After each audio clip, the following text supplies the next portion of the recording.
There's a gesture towards the object, a movement on the object, a motion with the material. There's a pause, a rotating gaze, years of observing, black holes into a minute, final project, idiosyncratic. If I give it to you or you buy it from me, it doesn't make you a materialist. Materialism is an ugly word. Materials shaped by nimble and inspired hands, hands that know and never know is beauty. There's movement, there's an object, there's material, there's a gesture.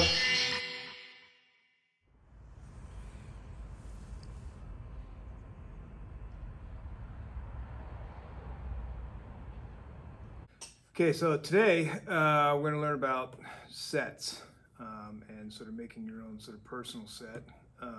Talk about some examples and kind of what you're sort of looking for when you're doing one, what you're trying to accomplish, and also later show you another technique for making plates, slab plates that you could use to make a set also, and then things like that we can kind of work on, kind of finish out the year. So you've already learned a whole bunch of things, so box plates being one of them. So you might decide that you like doing those box plates and say maybe you don't want to do a set like that. So one of the things that we sort of look for in a set is and what kind of makes a set is what is making these things alike, or how are they sort of geared towards each other. What are the things that are sort of cohesive about it. So we're always talking about form, function, and design. So for example, here's the form, right? And so I've done this form 4 times, so that's part of my set. I've also done the design as far as like the way it's glazed, the colors I chose, and the manner which I did it. So that's one thing you might think about is when you are getting ready, you should glaze the stuff about the same time, and you can glaze them in the same sort of manner. This set of box plates has one color on it, glazed color, and then has some glazed stuff that's been splattered across, and I made sure I sort of did them all next to each other, so when I splattered, I came across pretty much in the same spot. So it's not perfectly exactly even, but it's the same sort of overall style or design, right? So and then function is whatever I look at these as being very functional, as sort of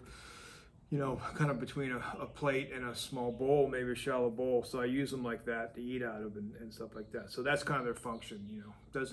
Function doesn't always have to be for eating or drinking purposes. It can be for other stuff too. You could do a set of lanterns, could be stuff like that. Like same thing with these fry trays, right? I made some bigger ones and splattered them across the same way when I did glazing the same time. But I might have a whole bunch of different sized fry trays, and so the form is all the same, but these are glazed differently. And possibly their function is close by too, depending on what you're going to use them. So there are ways that we can kind of unify our sets, right? And we've done a lot of these slab mugs, and so here we have definitely a set. The forms are all the same for the most part, right? The only thing I might have varied is, the design has been varied slightly, but still very similar. So I glaze this a little bit different, have more glaze in certain spots. And I also have the texture going the opposite way. So here from the brick, the sort of grout lines are going, sort of horizontal. And on this one, they're vertical. So I just sort of flipped it, so the main sort of lines there. So I glazed it sort of differently too. But basically they're all same height, same type of foot, about the same size. Just, so there's a set pretty much right there. They look pretty unified, the same kind of clay, that sort of darkish red. But like here, for example, these are pretty much the same. right? Same size foot, same form, stuff like that, glaze the same. But here's another one that is got the same form, but the design is different, but the form is all the same, right? And the function as a mug is the same. And then here's one that's a little bit different. The form is just slightly different.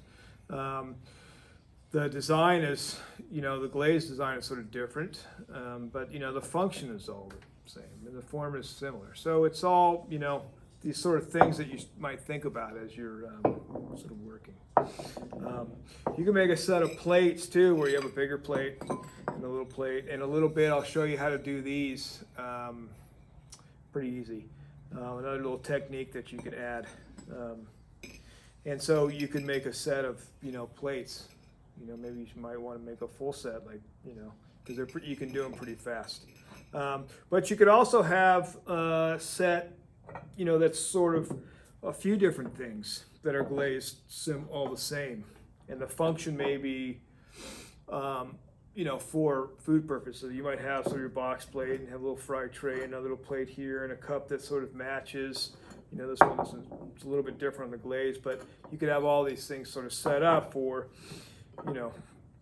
your drink, your main course, maybe salad, bread, whatever, kind of things you might have, to eat. So you could have a personal sort of set that has, 4 items or more, maybe, that all sort of work together in their function, and the design could all be the same, but the forms are all different. So those are, all these different things that we can do. So we have a lot of different options. You could also, another idea is maybe just, the first thing we did in the beginning of the year was to make these rattles, and there were some people that made little characters. There was some various characters that have come out. Someone did, like Squidward, for example. So, maybe you're going to make a set of rattles, but now, so the basic form is going to be the same, but the design is going to be different, but it's still going to be sort of set, because maybe you make Squidward, and you make SpongeBob and Patrick and Gary and Sandy Cheeks and Plankton and Mr. Crab, or, this whole set of characters that are from the same sort of story. You could do things like that. Those, it could be pretty much varied and have, you have some choice in the matter of what you would like to sort of do. So I'm going to make a quick set of slab mugs, a different sort of texture. So that's another thing that, you could use texture to sort of help unify your design. As part of the design would help unify your piece. So maybe, you have some different types of things, but they're all using the same texture. I'm going to make basically the same size mug, 4 times, the same texture, and we'll see how that goes and see what that looks like, even in its raw, sort of unfired form, if it looks cohesive enough. So, I better get at it. So, time to make some slabs and get some texture on them and stuff, and start making those mugs.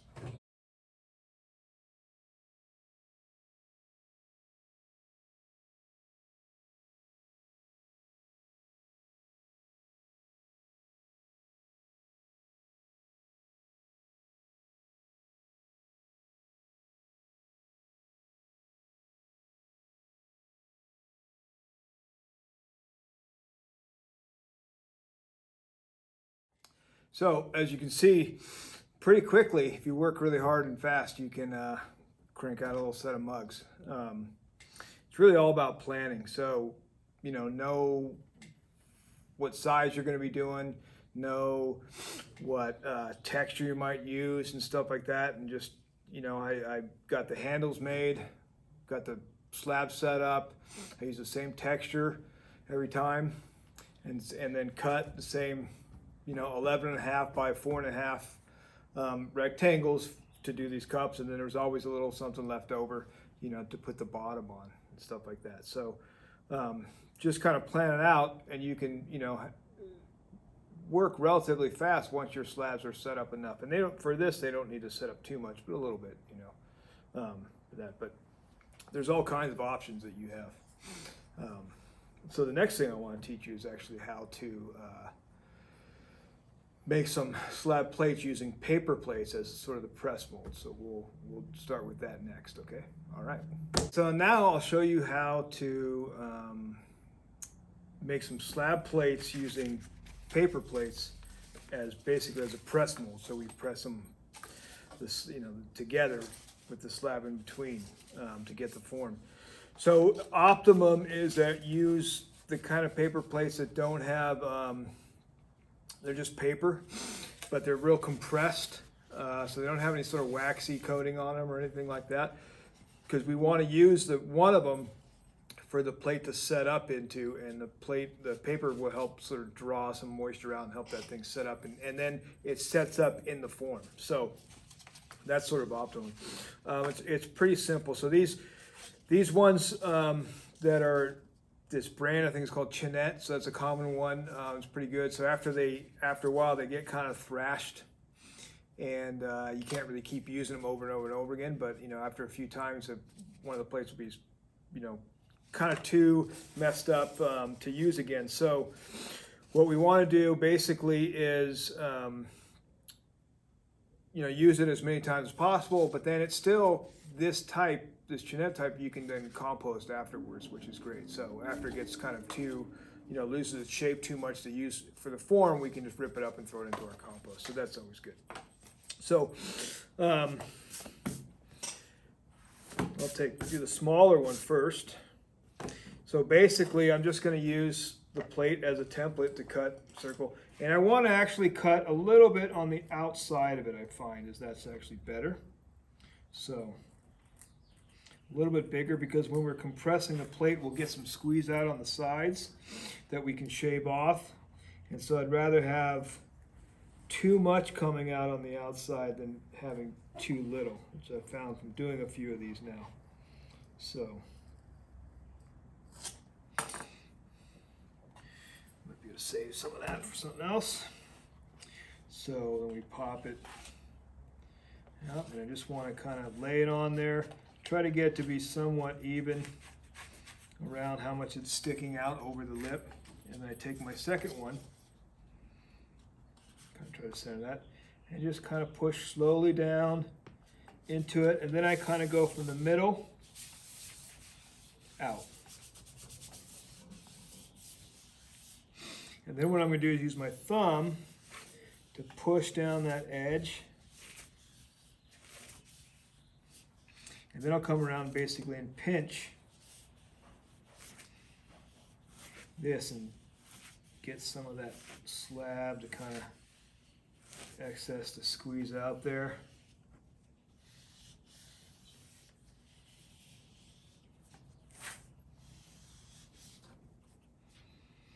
And then I have this excess slab right in here, so what I'm going to do is just cut that off.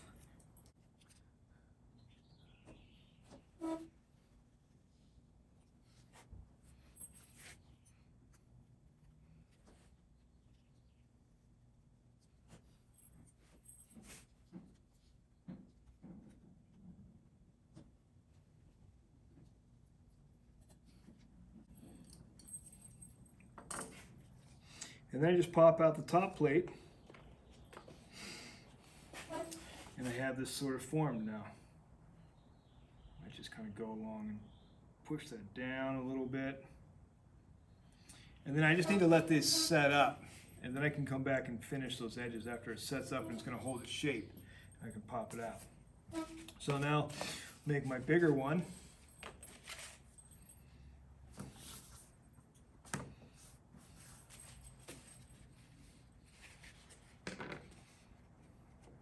Same thing, I'm going to cut a little bit oversized.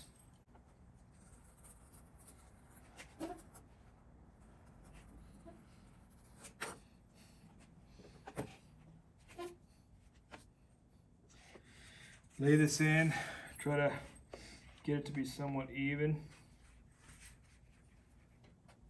And then take my top one.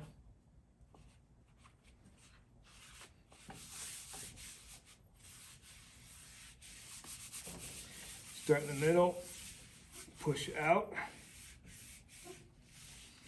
and then come along here with my thumb.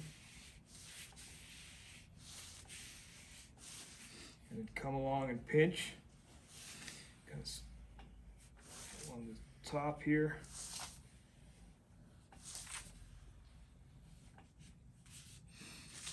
And then shave off this excess.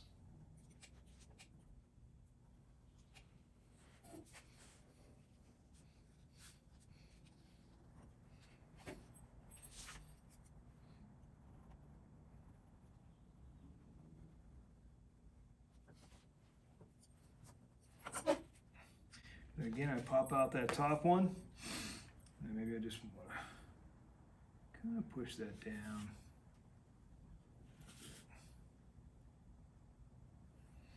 And then I just let this set up, and then I'll be able to pop it out and finish that. So find something else to do where you make a whole bunch and then kind of set them up. And if the day's nice, you know, if it's windy and warm, you can kind of put them outside and they can set up like that, you know, pretty quickly. Just got to pay attention to them, and maybe every so often, because the sun and the wind might be coming from one direction, go out there and quarter turn a little bit.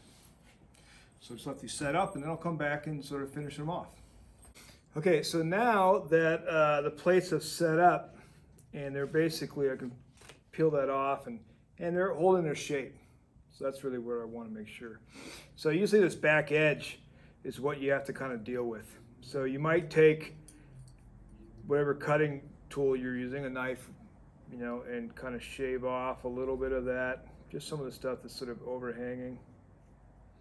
And then maybe use the back side of it too to kind of, you know, shave off a bit, just to kind of even it out.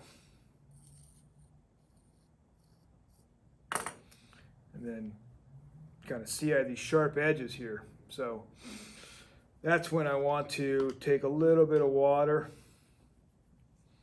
clean up these edges here. Just kind of want to make sure they're rounded off.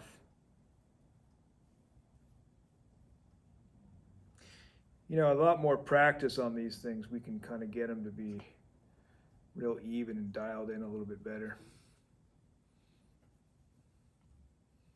But you got to do a whole bunch.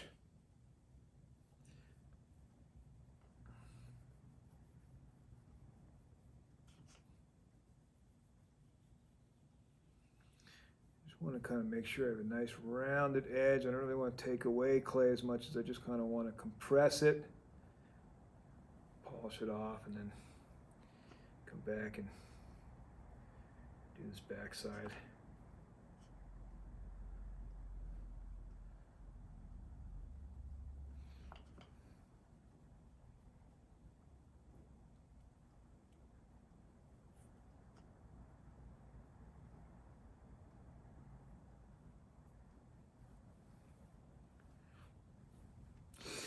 I want to make sure I clean up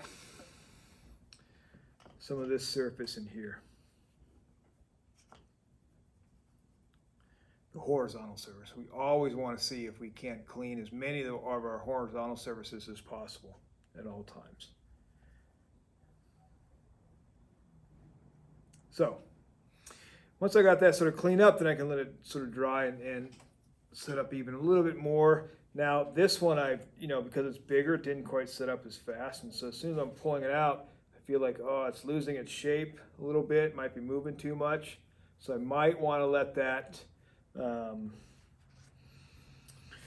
set up a little bit more, so when I pull it out, it's really, you know, holding its shape. It's not moving too much, and then I can clean up the edges. But I got to do it, you know, I got to be able to clean up the edges before it gets super dry though too. So it's got to still be sort of damp, but not so much that it's moving too much. So that one needs to kind of wait.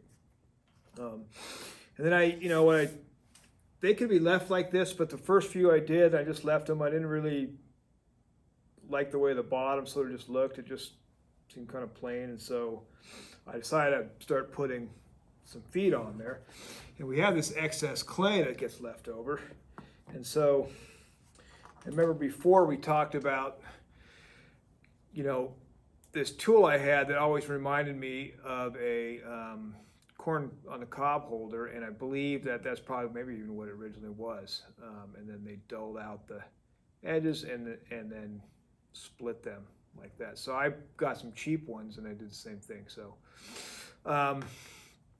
you know, we just drag that off and it basically makes a little sort of pyramid-like shaped sort of strip that we can use as a foot. And so since we already have this sort of set up here, and I can also kind of actually when I'm cutting it too is do it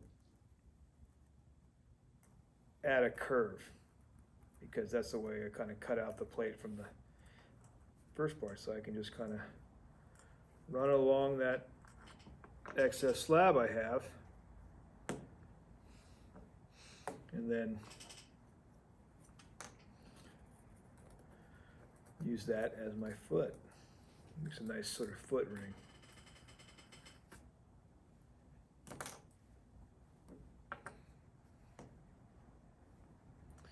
Get rid of these little doodads. Carefully put it over and then just kind of figure out about where I want to have it. Slightly in from that curve. I'm going to want to basically cut a 45. Cut another 45 opposite that. Sort of pull that together into what we would call a scarf joint. So I don't want to have my pieces just butting up against each other.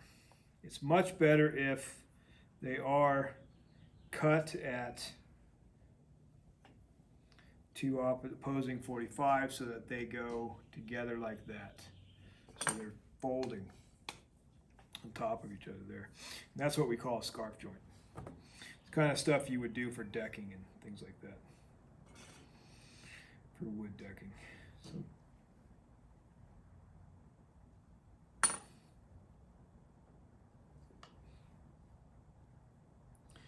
push this together. I have to go and kind of finish off the bottom there too before I try to attach it. So now I just kind of look, kind of get it somewhat straight as far as even going around the edge there. Draw that line and know that I need to do some scoring just outside that line.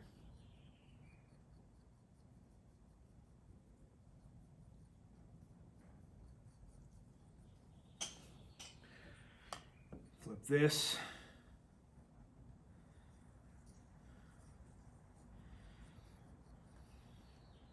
Come along, do some cross hatching.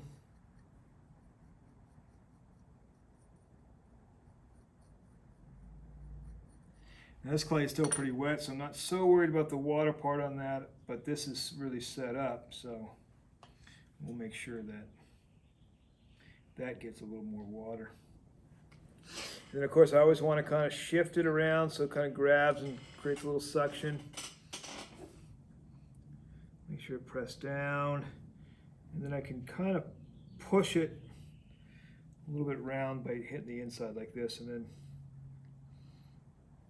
hopefully push it down, squeeze out a little bit of that excess water and use that to kind of seal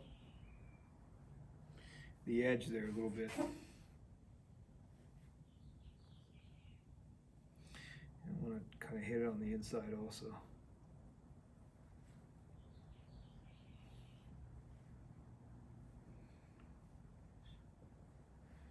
Kind of ding it a little bit. And then just sort of have this plate that then is raised up a little bit. Just kind of looks nicer. And they'll stack real nice like that too. The other thing I also, with a bigger one, I started playing around with, instead of trying to do the whole thing, maybe just 3, you know. So we don't need that much of a ring, you know, just 3 to kind of raise it up. Those will be pretty sturdy. There's enough coverage there. It's good if the spots in between are even, more or less, you know. So, because we really don't have to have the foot all the way around, but 3 would be good. Lifts it up, and you know, that way we can do a lot more glazing. We just have to worry about not glazing these 3 pieces. The nice thing about plates is, you know, you can look at them as sort of a canvas. You know, you can do a lot of kind of decorations on them and stuff like that. So, you know, they're pretty quick to make. So using that form, you can have something that kind of looks like a pretty decent sort of handmade slab plate without, you know, a lot of effort. So go ahead and start thinking about making your set. You know, get your set made, and once it's set, you know, you can invite some friends over to enjoy, you know, a meal together on your sort of the set of stuff you made. Like, that's what I'm going to do pretty soon. I have a couple friends that are coming over, and we'll enjoy a little meal together in one of the sets I made. So now that I have my nice set all ready, done, and fired, and I was able to invite my friends Sync and Async over for dinner, and we don't, you know, because we're all 3 of us have been fully vaccinated, we don't have to wear masks. We can enjoy a nice dinner together inside. It's fantastic. Known them for a long time. They're old friends. We used to play in a band together, but now they have their own bluegrass punk band called Vomit Pudding, and they're touring California right now. So they stopped in to hang out and have some food with me. So we're having a little sesame noodle. We got a little seaweed to go along with that, and we have some tangerines for dessert, and we got some tea. You want some tea? Let me pour you some tea.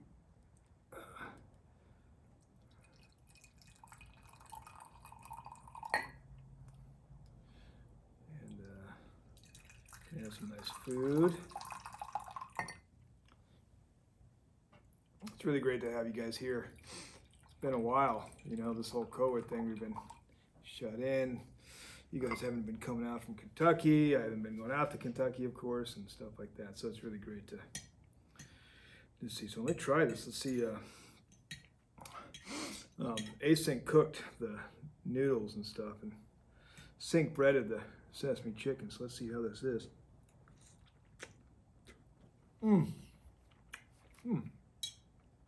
Just fantastic.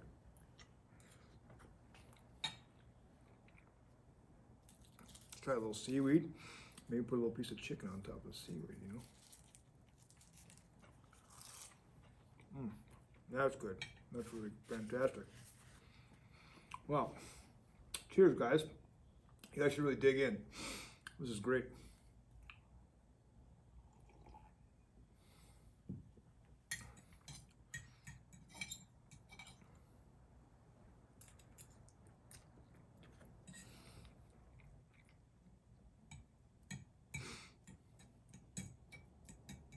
Wish you guys had told me that you were going to go a little more fancy with the little bow tie thing. I would have worn mine.